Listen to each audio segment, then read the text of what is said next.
As a Pakistani who's studying with Indians here, and we live in harmony. Yeah, outside that region, they do wonderfully well together. Of course. This is what my question is, that we are divided by a border, but we share a lot of things. We share poverty, we share hunger, any miseries you name, and both sides of the countries are going through it. We have people who go to sleep hungry, school children who don't go to school. How do you think the youth, because the majority of Indian population is youth and so is Pakistan, how can you think that we can come together and really alleviate the miseries and work together for a better future? Well, that's a dicey question. You must understand this. A nation is not some God-given stuff, okay? Only when you identify or make a nation on a religious basis, you may believe so. Otherwise, we know we made it. We write a constitution, not a God-given document. We wrote it, subject to amendments, subject to changes as it is required for the well-being of the people. So, what is a nation today in the world is, still we've not come to that place where we can all embrace each other and live as one nation, the entire planet. I wish someday we will get there, but you see, you're already Brexiting.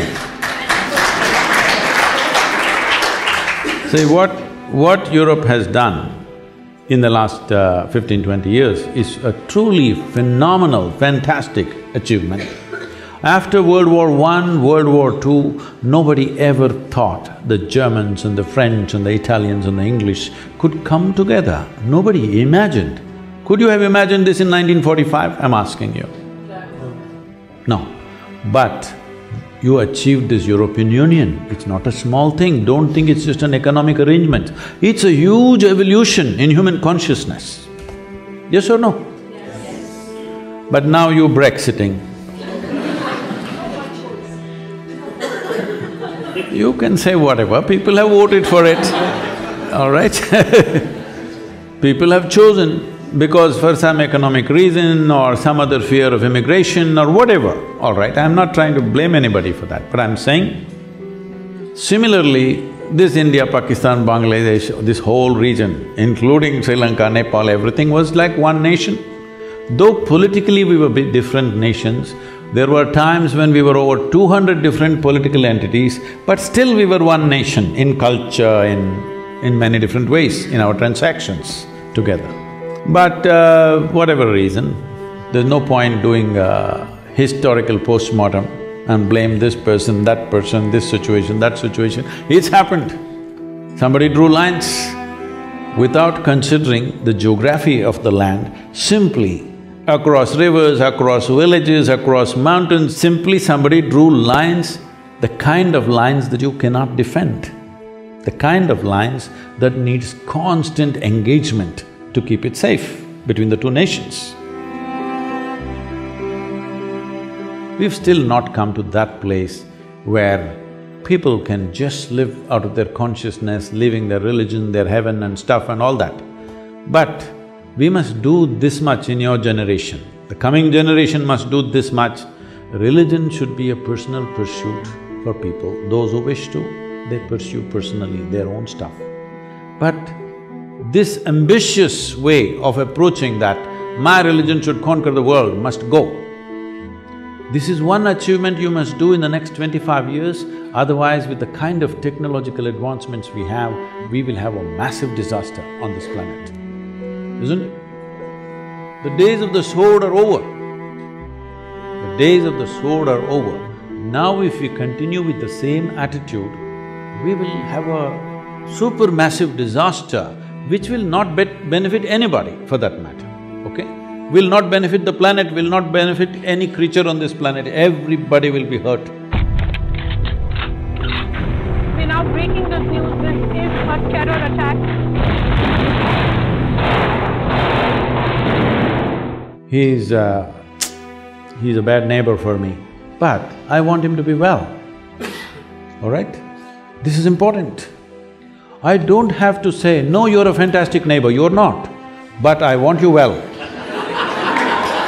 No, I'm not making a national commentary, please do not understand. Whether he's from Pakistan or from Kerala, it means the same thing. I'm saying, see, I don't have to say fantastic things about you. Yes, you're a bad neighbor, but I want you well, because I know if you are well, you will be fine with me. When you're not well, you will try to infect me with the same thing. It's very important, everybody around you are well if you want to be well, isn't it so? This is why I'm saying, be absolutely selfish. It is just that, why selfishness and greed also you're stingy? Why in that also you're stingy? At least in that you can be generous, you can't give away things, all right? At least be absolutely selfish, no? What I want for myself, I want for everybody. I'm saying, one thing all of you are getting educated in premier institutions, one thing you must carry home, wherever you go, whatever religious background you come from, make everybody understand, your religion is your personal pursuit, do whatever you want, all right? You look up, you look down, you look whichever way you want, it's up to you, all right? Don't tell me where to look.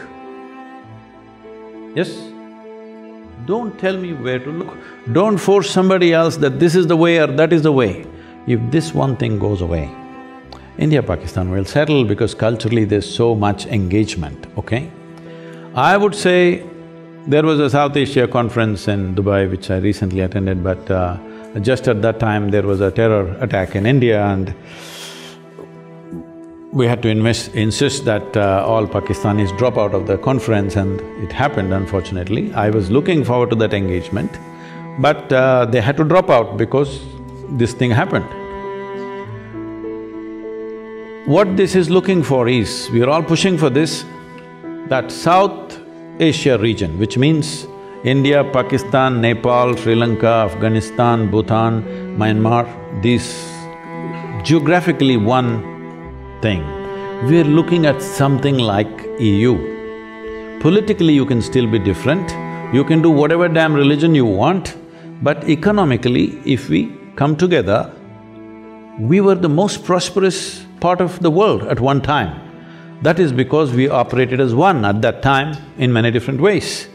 But today, there is no way, everybody is trapped in their own little boundaries.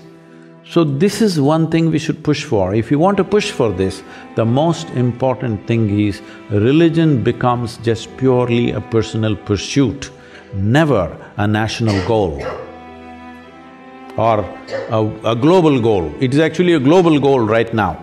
It should just be personal pursuit, never a global goal. If you do this one thing, India, Pakistan, all these nations and many other nations coming together will become a reality. Thank you, Sadhguru, for the wisdom.